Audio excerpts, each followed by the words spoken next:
Good morning, everybody. How's everybody this morning? Actually, I think it's afternoon now, so how's everybody this afternoon? Now, I'm going to share my screen there. Okay. I hope everybody can see that. So, this afternoon, what we're going to do is we're going to go through basically compliance and time on within HRLocker. So there's a number of areas here that we can go through, and hopefully I can get through them all in the next kind of 15 to 20 minutes.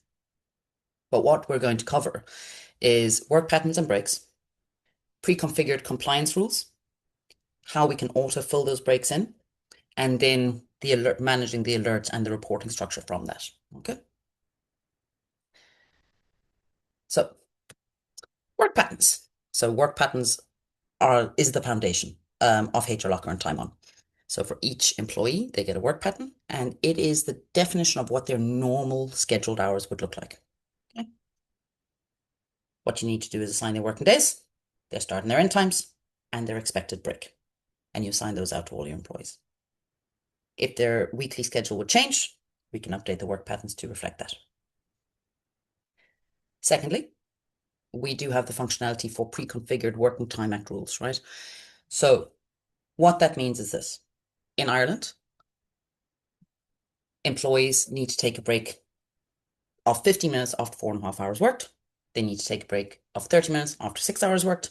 They need a rest period between their end time and their start time for the next day, which is 11 hours.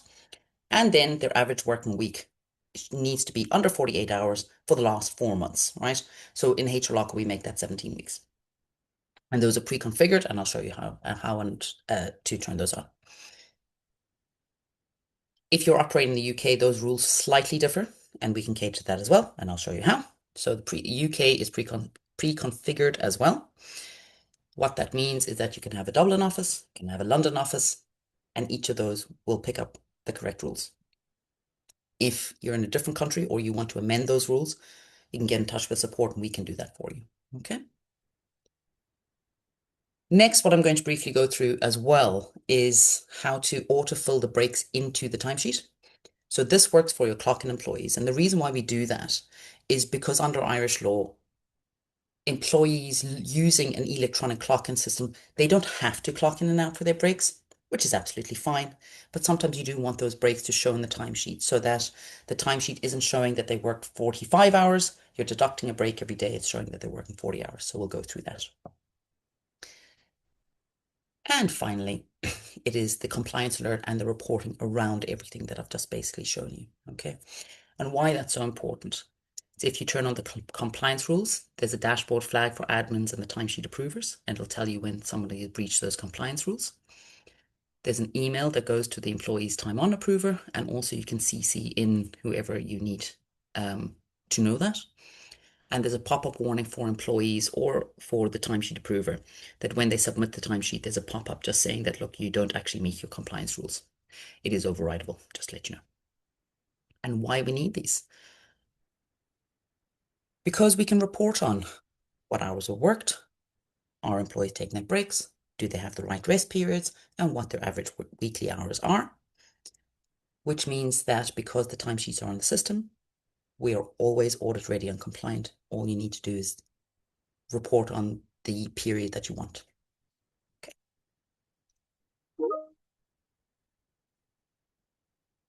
So what that actually means. This is HRLocker, and we're all familiar with HRLocker, and this is our dashboard. So what I do have is I have compliance alerts already on, but I'm going to show you how to enable those.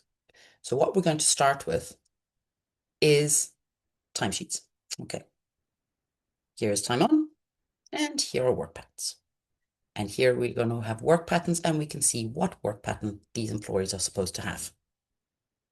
And how we set those up is we go into settings, and we go into work patterns, and we set them up, and we assign them, and I'm pretty sure everybody is familiar with that.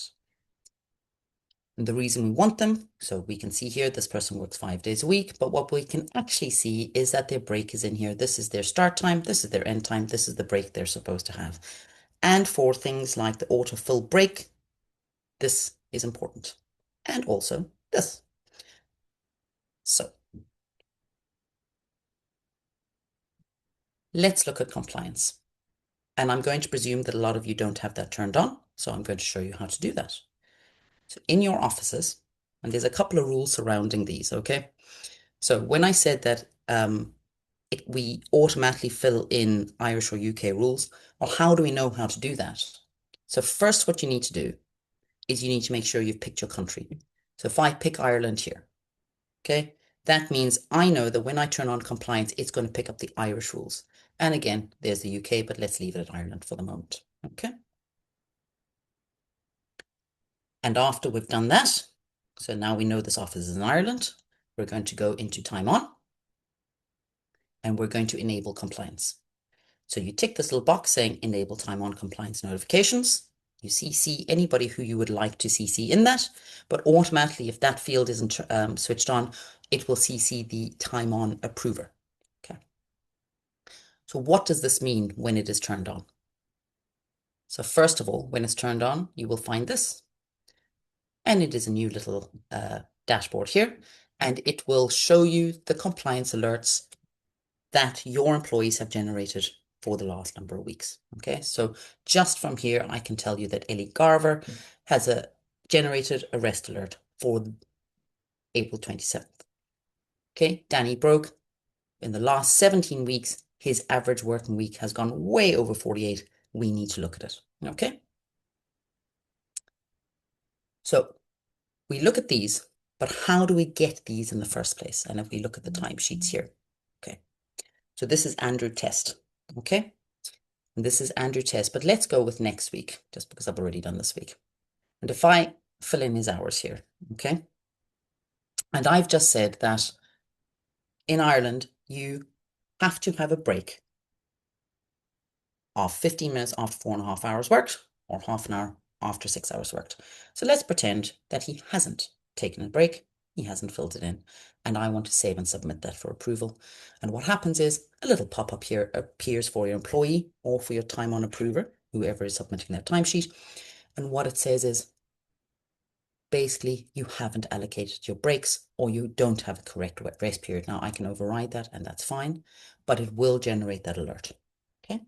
Now, because that alert is there, it is now in my reporting structure. So every time that happens, an alert will go out, you approve the timesheet, and then you get an email saying that Andrew Test for this week has generated a compliance report alert. So if we leave that here for the moment, what if we don't actually require our employees to take a break? Sorry, we do obviously require our employees to take a break. What happens if we don't require them to clock in and out for a break? Let's go with this here. There are specific rules around this as well. So if I go back to my offices here, and I'll just go from the start here. So if I go back to my offices and I go into my offices here, and I go and look over here, in my time on settings here, there's a setting here saying autofill work pattern breaks. And if I turn that on, it does exactly what it says in the tin.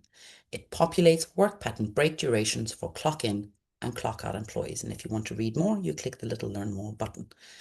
And when do we want that to happen? So what I would usually recommend for this is if your working week is from Monday to Friday, what you want to do is you want to autofill those breaks before the manager gets them to approve it. So if your work week runs from Monday to Friday, nobody ever works Saturday and Sunday, well, then we can click Saturday or Sunday is absolutely fine. But if your employees do work the weekend, and so then they work all the way till Sunday, I would select Monday. So that means that for these timesheets here, okay, what will happen is clocks in, clocks out, and on Monday morning at 2 a.m., before the manager approves the timesheet, all these breaks, okay, so these breaks here will now be filled in with this number here, okay?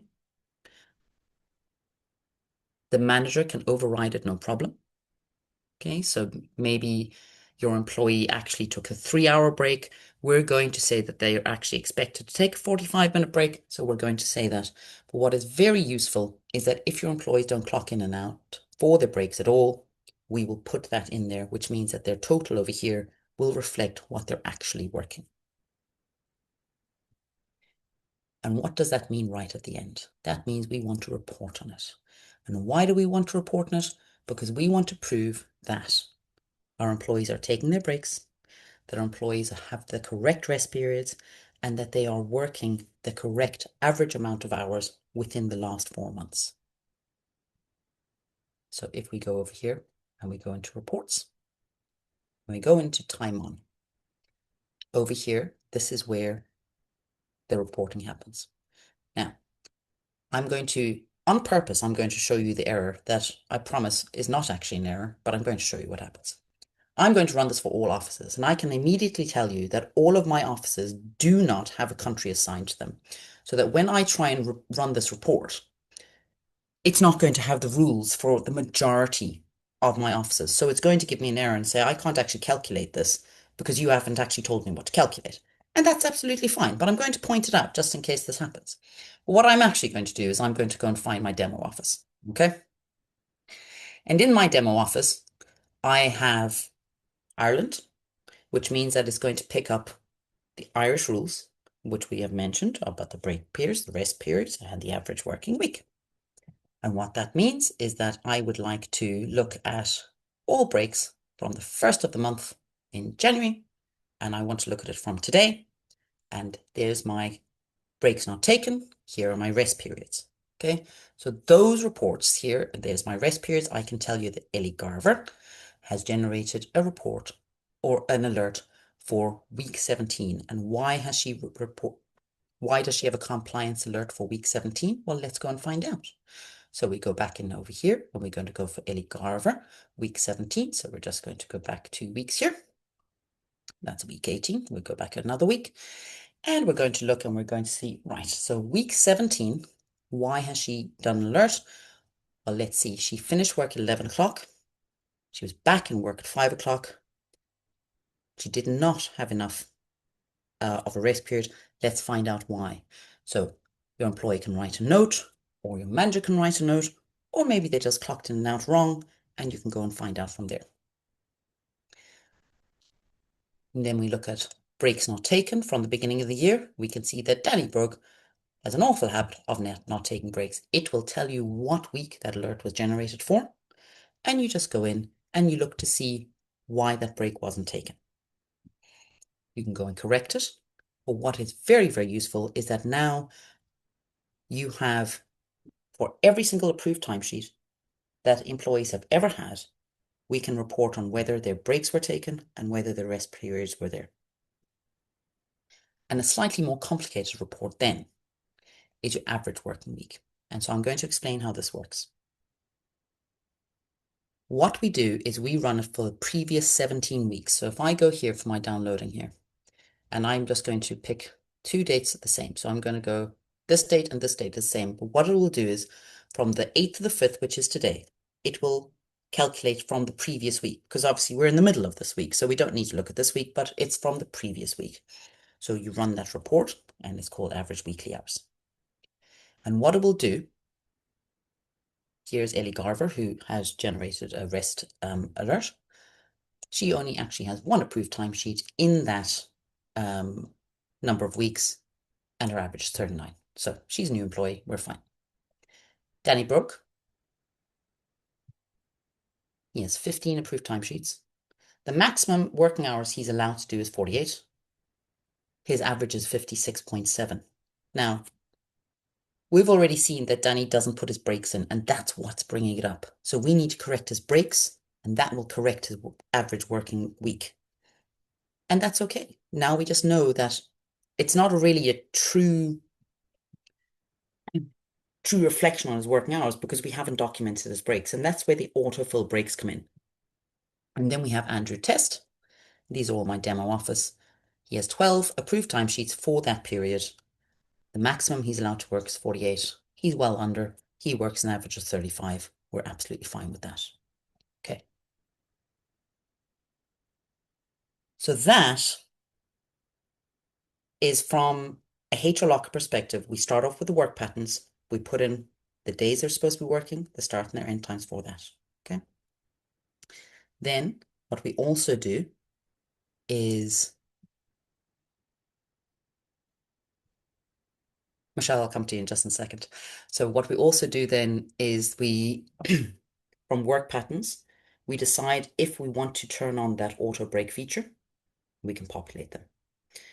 From that, we look at compliance, and we look at compliance and to see, do we want it? Will it help us? And will it generate our alerts so that we're always compliant? So I'll just show you very quickly on how to do that again. So if I go over here to offices, sorry, let's go with settings. Then we go into offices. Over here is how you can edit your offices. So first we click edit and we make sure that the country is correct. If the country is correct, that's absolutely fine. Then we go into time on. And over in here in time on is where everything we need happens. So we can have auto reminders. We can autofill breaks. And just down at the bottom is this little button here, which is time on compliance. Okay. While I'm there, actually, I will also show you just the email that comes out. So this is the email, and this is my compliance alert for Ellie Garver. Okay. So what it does is it's from HRLocker Systems, and it's I'm her timesheet approver. She's generated a compliance alert, and I can go in straight in and it'll bring me to time on. It will show me, and then I just find Ellie, find the correct week, and find out why. Okay. So that is a brief rundown, quite brief, of this. So what we have covered, work patterns and breaks, compliance rules, how to autofill, and the alerts and the reporting. And this is the most important. We want to be able to report that we are compliant. Okay. Now, I knew I'd go over time for this. So we might maybe take these a bit longer. As always, please reach out to support with any and all questions. We're always there to help you. You can reach out to me directly as well. If you need some help with looking at the compliance rules, how to switch it on, maybe you're in a different country and you have slightly different rules, we are, as always, there to accommodate you. Right? We'll leave you here on this lovely Friday where it is maybe not bright, but at least it's not raining. Okay? Everybody have a wonderful, wonderful weekend.